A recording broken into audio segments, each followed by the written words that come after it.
მოგესალმებით, მივესალმებით ჩვენს მაყურებელს. მე ყურადღებით უსმენდი ბატონ გომელაურის განცხადებას და აბსოლუტურად მკაფიოდ შთაბეჭდილება მრჩება, ისევე როგორც ამის ინდიკატორები მანამდეც არსებობდა, როდესაც ქართულმა ოცნებამ მთლიანად ამ საქმის ამ კუთხით, ამ პრიზმაში განხილვა დაიწყო, რომ ეს იქნებოდა აბსოლუტურად პოლიტიკურად მოტივირებული საქმე, დამიზნებული მხოლოდ და მხოლოდ ბატონ გახარიაზე.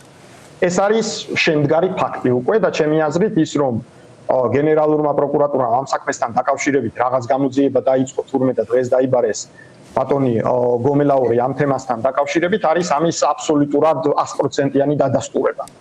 მაგრამ პარადოქსი იმაში მდგომარეობს სხვათა შორის რომ თქვენ წარმოიდგინეთ, ანუ ქართული ოცნების ხელისუფლებაში ყოფნის დროს ერთადერთი პრეცედენტია, როდესაც სახელმწიფო უწყება ამ შემთხვევაში შინაგან საქმეთა სამინისტრომ სხვა კოორდინირებულად სხვა უწყებებთან, სახელმწიფო უწყებებთან ერთად მოახერხა საქართველოსთვის ტერიტორიის არ დათმობა. ისე რომ არ მოხდა სამხედრო ესკალაცია. ამას ხაზს უსვამთ. კი, ფაქტია რომ მაშინ ეს ქმედება გიორგი გახარიას შეიძლება ისიც ვთქვათ, რომ დაუფასდა კიდეც, იმიტომ რომ ამის შემდეგ დაწინაურდა და თუ რაღაც ისეთი გააკეთა, რომ საქართველოს საფრთხე შეუქმნა, ლოგიკურია, რომ ეს ნაბიჯები არ უნდა ყოფილიყო გადადგმული, ხო, მაშინ აი ამ პოლიტიკური ძალის მხრიდან ეს კითხვაც ჩდება ლოგიკურად. არა, იმდენად ბევრი აბსურდული პასუხი და კითხვა თქვენ წარმოიდგინეთ, ანუ მთლიანად აი ამ კომენტარებს რომ ადამიანი სიღრმისეულად ჩაუჯდეს და მკაფიოდ გაანალიზოს, რომ უბრალოდ შეიძლება ადამიანმა იფიქროს, რომ ესენი სრულწყვაზე არ არიან. იმიტომ რომ თვითონვე შეუთავსებლობას აკეთებენ, ანუ რაღაც კონკრეტულ ფაქტებთან დაკავშირებით თქვენ წარმოიდგინეთ. ხო, ანუ მათ შორის ანუ ბატონი გომელაური დღევანდელ განცხადებაში იძახდა, რომ ანუ ომის რისკი არსებობდაო და წინასწარ ვიცოდით რომ გზა გაყავდა თუ ანუ საგუშაგო არ იყო ჩადგმული, გზა შესაბამისად გადიოდა ცენტრალური მთავრობის მიერ კონტროლირებულ ტერიტორიაზე და თურმე ესე იგი ომის რისკი არსებობდა და ამასთან დაკავშირებით ანუ სახელმწიფო უსაფრთხოების სამსახურის ხელმძღვანელმა არაფერი არ გააკეთა. ხო, ანუ მაშინ რა გამოდის, ანუ აი მარტივ ლოგიკას გავყვეთ, ანუ გენიოსობა არ არის საჭირო ან საქმის რაღაც განსაკუთრებული დეტალების წოდნა, ხო, ანუ შესაბამისად, ანუ თქვენს კითხვასთან დაკავშირებით ჩემი ინფორმაციით ყველაფერი იცოდა. დღეს უკვე ამას არსებითი მნიშვნელობა არ აქვს, იმიტომ რომ ეს ადამიანები, ხო, ანუ შავზე თეთრს ამტკიცებენ, თეთრზე შავს, ანუ გეტყვიან რომ რა ვიცით, აი ოჯახურ პირობებში შეიძლება ამბადებდეს ბატონი გახარიას ალბათის დომ. ბატონი გომელაური რომ არავინ არ იცოდა და ერთპიროვნულად მიხვედით მივიდა ბატონი გიორგი და დაიწყო საგუშაგოს დადგმა. ნუ ცხადია ეს რაღაცა შორიდანვე აბსურდულად გამოიყურება, მაგრამ ამიტომ ვიკითხეთ თქვენთან რომ დავაზუსტო პრემიერ-მინისტრმა იცოდა თუ არ იცოდა თავად სუსის ხელმძღვანელმა მაგალითად ბატონმა ვახტანგმა. ჩემი ინფორმაციით ყველაფერი იცოდა. შეუძლებელია ამის არ ცოდნა, იმიტომ რომ თუ მაშინ ვინმე რამე არ იცოდა, უზომოდ ძალიან ცუდ არაპროფესიონალიზმთან გვაქვს საქმე. ხო, ანუ მარტივი ფაქტებით რო ვიმსჯელოთ და ბატონი გომელაურის განცხადებებით მათ შორის მთელი 8 დღის თუ 9 დღის განმავლობაში მიმდინარეობდა გზის გაყვანის სამუშაოები, თქვენ წარმოიდგინეთ 5 თუ 6 უწყება იყო ჩართული და ეხლა იძახიან ეს ადამიანები არავინ არაფერი არ იცოდაო, ნუ აი რა დონეზე პარადოქსია, ხო, ანუ გამგეობა, გუბერნია, რამდენიმე სახელმწიფო სტრუქტურა, ბიუჯეტი, ინფრასტრუქტურა, ტექნიკური სამუშაოები, გზის გაყვანის სამუშაოები, ანუ გედედეს თანამშრომლები ხო არ გაიყვანდნენ გზას, ხო, ანუ იქ ხალხი მუძნაობდა, მუშაობდა, ხო, ანუ აი მარტივ ლოგიკას რო გაყოს, ხო, ადამიანი, მაგრამ იმდენად ბევრი დეტალია, ეხლა არ მინდა რომ ამ დეტალებში სხვათა შორის თქვენი ძვირფასი დრო კი ბატონო, მაგრამ მე შემიძლია ერთი რამე გითხრათ, რომ ეს საქმე როგორც იკვეთება და როგორც მოსალოდნელი იყო, კაფიოდ პოლიტიკურ კონტურებს იძენს.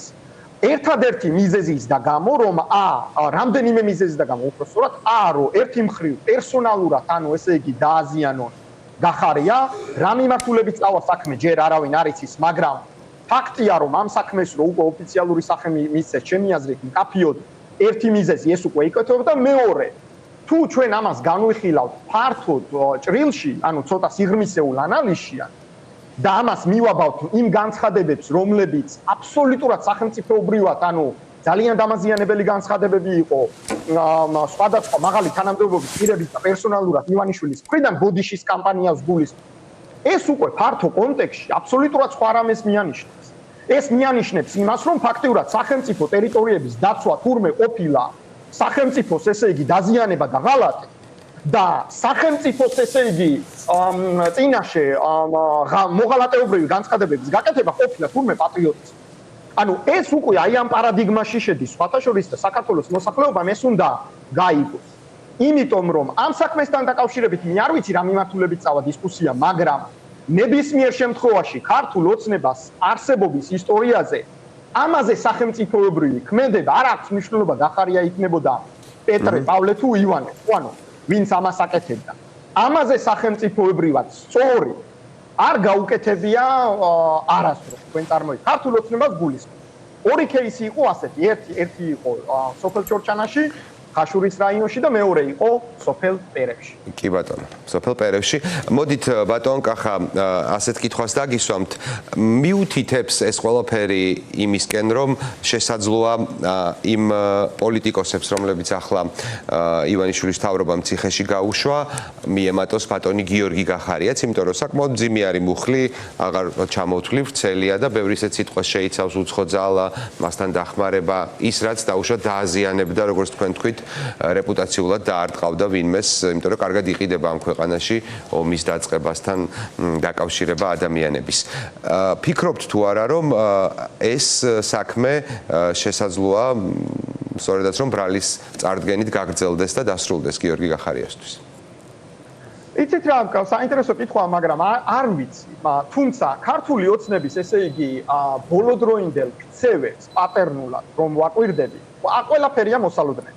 მაგრამ მე ვფიქრობ, რომ ამ საქმესთან დაკავშირებით გახარია კი არა ნებისმიერი ადამიანი რო იყოს, ანუ საქმე რომელიც უკავშირდება კონკრეტული ტერიტორიის დაცვას, რატომ? იმიტომ რომ მაშინდელი არსებული ინფორმაციის საფუძველზე ამის გარდა ფაქტიურად 27 ტერიტორიული ერთეული იყო, რომელიც რისკის ქვეშ იყო დამდგარი. ერთ-ერთი მათ შორის 2 კვირით ადრე იყო გუგუთიანსკაში უკვე განხორციელებული, როდესაც გავლებული მავთუხლართები წარმოიდგინეთ აიღეს და ჩვენს მიერ კონტროლირებულ ტერიტორიაზე სიღრმეში შემოწიეს. და ამის შემდეგ ფაქტიურად 27 სხვა ტერიტორიული ერთეული ჰქონდა დამზადებული, მათ შორის ერთ-ერთი იყო ჩორჩანა. ამაზე თუ ვინმე, რა ვიცი, სისხლის სამართლებრივ კი არა, ნებისმიერ ასე ვთქვათ, დანაშაული თუ დააბრალეს, მე მგონი პატივი უფრო არის და ალბათ ისტორიისთვის შესანიშნავი кейსი, რომ ადამიანი ჩაიწეროს ოქროს ასოებით, თქვენ წარმოიდგინეთ. კი, თუმცა არ გამორიცხავთ, რომ, ნუ პრინციპში როგორ უნდა გამორიცხოთ, მაგრამ მუხლი ბრალდება, ბრალდების შინაარსი საკმაოდ მძიმე არის, შორიდანაც ასე ჩანს და საფუძველი რომ გახარიაც ციხეში გაუშვან, დიდია. მოდი ახლა ასეთ რამეს კითხავთ. კი ბატონო, კი ბატონო. აღმოჩენას უпростоრად ჩემს მოსაზრებას გაგიზიარებთ. მთლიანად ბრალდება იმდენად აბსურდულია და იმდენად კომიკური. თუმცა ქართული ოცნებისგან აღარაფერი აღარ არის გასაკვირი ცხადია, ხო ანუ რომ რეალურად ეს ჩემი აზრით, ანუ მათ სტრატეგიულ ნარატივს მიყვება. ეს არის ეგრეთ წოდებული deep state. რომელიც აი ეს ღრმა კონსპიროლოგიური თეორიები, რომ აი ესენი ყველანი deep state-ის აგენტები არიან, ისინი ავალებდნენ, ესენი აკეთებდნენ რაღაც პროვოკაციას ამზადებდნენ, ანუ შეკაიდებმა მიშული რა პროვოკაციაზე საუბრობ, ანუ ან რა deep state-ზე. მარტივი მოცემულობა, ანუ კონკრეტული ფაქტებია, გაგანია ბორდერიზაციის პროცესია, მათ შორის დღემდე რომელიც მიმდინარეობს 2013-ის თებერვლიდან დაწყებული 56-დან უпростоრად 62 და 64 კილომეტრი არის ცხინვალის ოკუპირებული ცხინვალის რეგიონის მიმართულებით, ხო ანუ კონკრეტული ფაქტები არსებობს, კონკრეტული ინციდენტები არის, კონკრეტული უწყებები არის ჩართული, ხო ანუ შენ თუ რეალურად ამ საქმეს deep state-ს აბავ, ეს არის მკაფიო ინდიკატორი იმის, რომ ცენტრალური ნარატივის ფაქტიურად წინა პლანზე წამოწევა გინდა. ორი ცენტრალური ნარატივია. ერთი არის, რომ აი ესენი ყველანი მანიპულირებადები არიან ამ ეგრეთ წოდებული შეთქმულების თეორიის საფუძველზე deep state-ის მიერ და მეორე, რომ რაღაცა სიტყვა ომი უნდა არსებობდეს. აი ომი კინაღამარ დაიწყო, პროვოკაცია იყო და ასე შემდეგ და ასე შემდეგ. ანუ სინამდვილეში ომი კი არა. ერთ-ერთი ყველაზე ძალიან წარმატებულად შესრულებული ღონისძიება იყო შინაგან საქმეთა სამინისტროს მხრიდან ყველანაირ განზომილებაში. მათ შორის სტრატეგიული კომუნიკაციის განზომილებაში უცხოელებთან, უცხოელ ჟურნალისტებთან, შიდა აუდიტორიასთან, საერთაშორისოებთან, საერთაშორისო ორგანიზაციებთან და ასე შემდეგ და ასე შემდეგ. და ხო გეუბნებით, ქართული ოცნების პერიოდში ეს იყო ერთადერთი ფაქტიურად პრეცედენტი, როდესაც დე-ფაქტოები, იძულებულები გახდნენ, რომ იმ კონკრეტული მოცემულობისთვის რეალურად ბორდერიზაციის პროცესი გაეჩერებინათ. და ეს არის შემდგარი ფაქტი. ხო, გარკვეულწილად ქართულმა სახელმწიფომ შეიძლება ითქვას კი 2008 წლის შემდეგ საკმაოდ ისე მკაცრად ანახა საკუთარი ძალაც, ხო, სეპარატისტებს და ოკუპანტებს. გეთანხმებით ამ ნაწილშიც მე ვაშუქებდი მაშინ აი ამ პროცესს და მახსოვს. აი ამ ფონზე გამოითქვა ეგეთი ვერსიებიც, აი მაგალითად ქალბატონი თინა ბოკუჩავას Facebook პოსტი წავიკითხე ახლა, შეიძლება თქვენც საკითხული გაქვთ თუ არა და გეტყვით, რომ თითქოს ამითი ახლა ოცნება გახარიასთან ვაჭრობს ან ციხე ან არჩევნებში მონაწილეობა. ამ ფონზე როგორ წარმოგიდგენიათ თვითმმართველობის არჩევნებში თქვენი მონაწილეობა, როცა რა ვიცი, შესაძლოა ბრალი წარუდგინონ მალე ბატონ გიორგის ან თუ დაუბრუნდებით იმ განვითარებულ მოვლენებს, როგორც მიდის ბოლო ერთვის განმავლობაში, ისიც სხვა პოლიტიკოსებთან ერთად ვიხილოთ ციხეში. მე ვფიქრობ, მე წავიკითხე ქალბატონი ბოკუჩავას და სხვების მოსაზრებები და საინტერესო მოსაზრებები იყო ცხადია, თუმცა არ ვიზიარებ. იმიტომ, რატომ არ ვიზიარებ? იმიტომ, რომ ჩორჩანი ეპიზოდი, ანუ ამათ გააცოცხლეს ქართულმა ოცნებამ, გააცოცხლა, რა ვიცი, რამდენიმე თვის კი არა წლის უკან ფაქტიურად. რატომ? თუმცა ახლა მიეცა მას სისხლის სამართლებრივი, ასე ვთქვათ, პრიზმიდან უკვე ჩანს, უკვე საქმეა, უკვე ბრალია, აი ბრალი შეიძლება გახდეს, აი ამას რომ მაგრამ ბევრი სპეკულაციური დაშვება შეიძლება, ბევრი ანალიტიკური სპეკულაციური დაშვება შეიძლება გავაკეთოთ ამ თემასთან დაკავშირებით, მაგრამ სუბიექტურად მე რომ არ დაგიმალო. მე არ მგონია რომ ამას რაიმე განსაკუთრებული კორელირება ჰქონდეს. რატომ? იმიტომ რომ ვინც და მათ გახარია კარგად იციან, ვინც გახარია სიცნობს და მის გუნდს იცნობს. ანუ ჩვენ რაც დაცხადებული გვაქვს, ანუ იმაზე ზემოქმედებას ვერავინ ვერ მოახდენს. ჩვენ თუ რაიმეს გავაკეთებთ ანიქით, ანაკეთ, ანუ ეს იქნება ძალიან მკაფიოდ გააზრებული ანალიზის შედეგი და არა ის რომ ვიღაცამ რაღაცა რა ვიცი სისხლის სამართლებრივი დევნა დაიწყო. ქართულ პოლიტიკაში ყველაფრისთვის მზად უნდა იყო, მით უმეტეს როდესაც ქართულ ოცნების აი ამ ცხელთავიან, ესე იგი კონსპიროლოგებთან გაქვს საქმე. ამიტომ ჩემი აზრით, ამას განსაკუთრებული კორელაცია არ აქვს ამ საკითხთან დაკავშირებით, მათ ეს დაგეგმილი ჰქონდათ, მათ უნდათ უბრალოდ ბატონი გიორგი გახარიას დაზიანება სუბიექტურად, ანუ მათ შორის აი ამ პიარული ინსტრუმენტების მეშვეობით და მთლიანად ანუ პოლიტიკური პროცესისგან მისი აქცენტის და ყურადღების მათ უნდათ გახარია აიძულონ რომ არ მიიღოს მონაწილეობა თუ მიიღოს მონაწილეობა, ანუ რა უნდათ ამით? აი ამ ორიდან რომელი შეიძლება უნდათ, იმიტომ რომ ეს მოსაზრებებიც გამოითქვა. ვიღაც ქალბატონ თინას ქვემოთ უწერდა რომ მეგება ეს იყოსო და ბარემ ამასაც კითხავთ.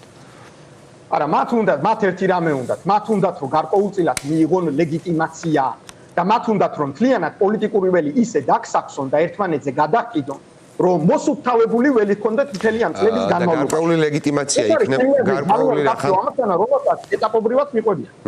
თქვენ თქვენ თვით აქვე კითხავთ, გარკვეული ლეგიტიმაცია ხო იქნებოდა თუ თვითმმართველობის არჩევნებში თქვენ პირობითად კიდევ ერთი ოპოზიციური პარტია და ქართული ოცნება მონაწილეობს ხოლმე.